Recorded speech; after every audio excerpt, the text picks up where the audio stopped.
Hi. Um, as you hi, as you probably just heard, my name is Joseph, and today I would like to share about lessons I learned this summer. So this summer I went to a 25-day-long camp called Langskib.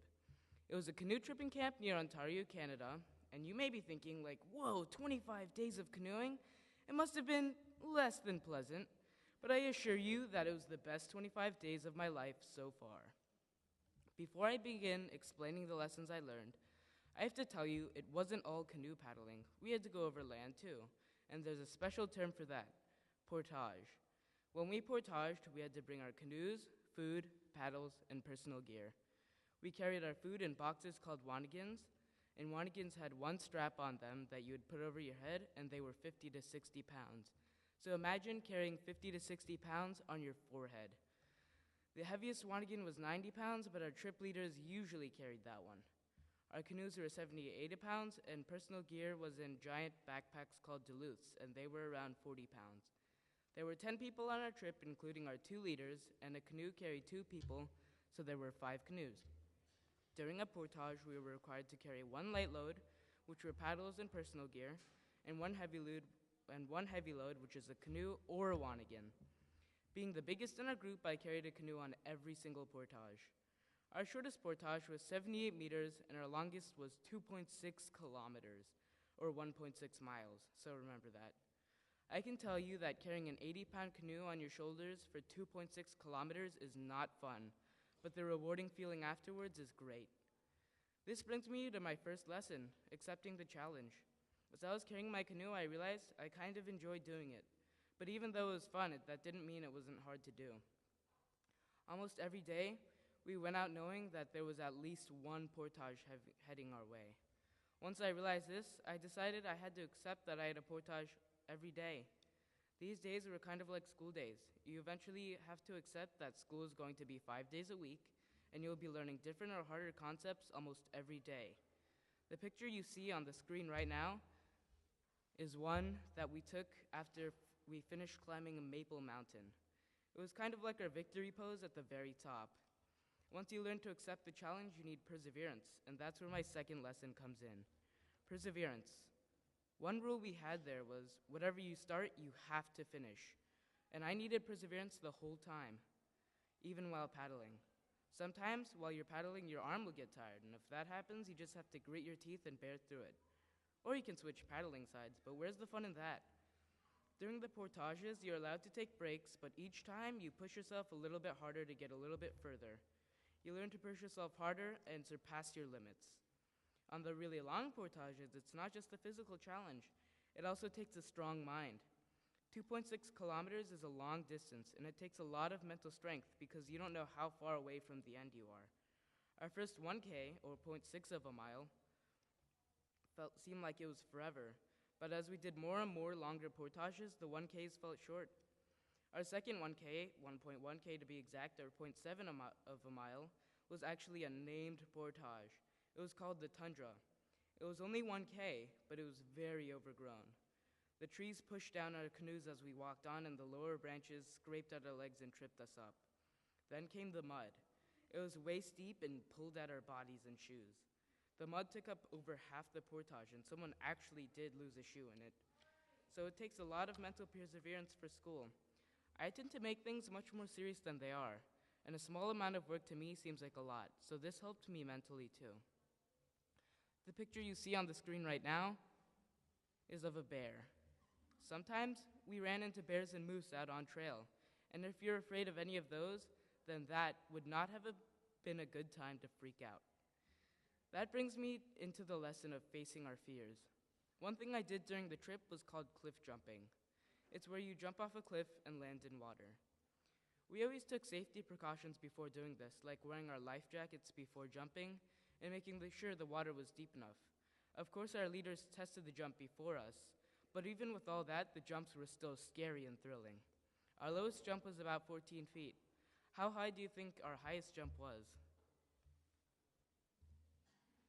Sean. Close. Anyone else? No? Okay. Our highest jump was actually 33 feet, or 11 meters. This is where my fourth lesson comes in. which is facing your fears. When you jumped off, it was exhilarating and you're in complete free fall. After your first jump, it was fun doing it again and again, but the first jump was always the hardest. When we walked up and saw how far the water was, we all backed away.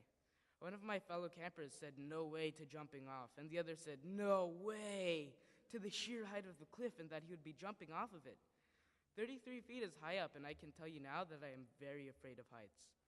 When something intimidating comes up like jumping off a cliff, or something as small as sleeping without a nightlight, you just have to try it one time and hopefully enjoy it, or you're at least okay with it. Even if you don't like it, it doesn't usually mean you have to do it again. But when I jumped off that cliff, I just took a deep breath and jumped.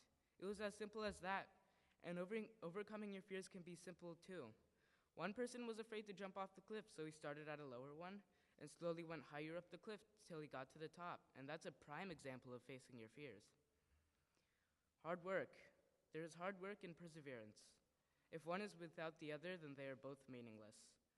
Up there, you see Nick Cavalieri portaging a Wanigan with one of his friends carrying a canoe. He's working hard to finish the portage and at the same time having a good time. When I started this trip, I knew it would take a lot of perseverance just because it was a long trip, but it took a lot more hard work than I expected. Now you may be expecting me to go on about portages again, and don't get me wrong, they were tough, but so were other things. Every night when we got to the campsite, we had to unload the Wanigans and Duluths and bring the canoes up onto land.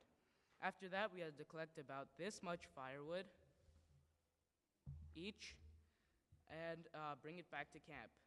So to me, collecting firewood was actually one of the hardest and biggest parts of the trip. You might say, oh, we're already in the middle of the woods. Firewood is easy to collect, but then you have to add in that some wood doesn't burn well, and we can't collect any of that. We can't collect live branches. Wood on the ground is usually rotten or wet, and on top of that, the wood has to be a certain length, about from your wrist to elbow. So the wood has to be thin enough to be breakable. After collecting wood, we had to set up our tents and stake them out, and once that was over, we had to wash our feet and start cooking dinner. After dinner, it starts getting dark, so the people on dishes duty have to wash the dishes. And have you ever tried washing dishes outside at night with about 400 mosquitoes to one person? No? Yeah, don't try it. Once the day's over, we go to sleep, and even though it may seem like we don't do much after paddling into our campsite, we still do a lot. On school days, we get home, eat dinner, and might have chores to do or sports, and on top of that, homework. A good way to do this is to have an allotted time for doing everything like we did when setting up camp. Everything is going to take hard work sooner or later. One of the biggest things that my trip leaders emphasized on this trip was not victimizing yourself. Victimizing yourself is blaming everything else on others. When the bugs are biting you, you say the bugs are only biting on me. Or if it's raining, you might say it's only raining on me. That's victimizing yourself. On this trip, there were a lot of things you could victimize yourself on. Maybe somebody would blame their partner on paddling hard enough. Victimizing yourself, you probably won't be making many friends, and it's very self-defeating. When you're victimizing yourself, remember the bugs are biting everyone else, and it's not always somebody else's fault. So, as the days of me and my trail friends came to an end, we started getting less and less excited to go home. Most of us still probably miss Thanksgiving, but we all took these same lessons and maybe even more. The lesson of accepting the challenge will help me in life during school, playing instruments back home, learning a new type of math equation, in sports, and really a lot of things. After accepting the challenge, you need perseverance to get through the challenge that takes a lot of hard work. During the challenge, you might need to face one of the biggest fears of all, failure.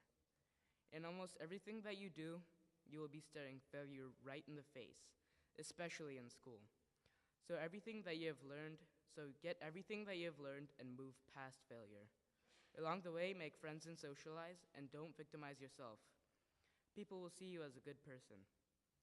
All of these things together will give you a happy and successful life. Thank you.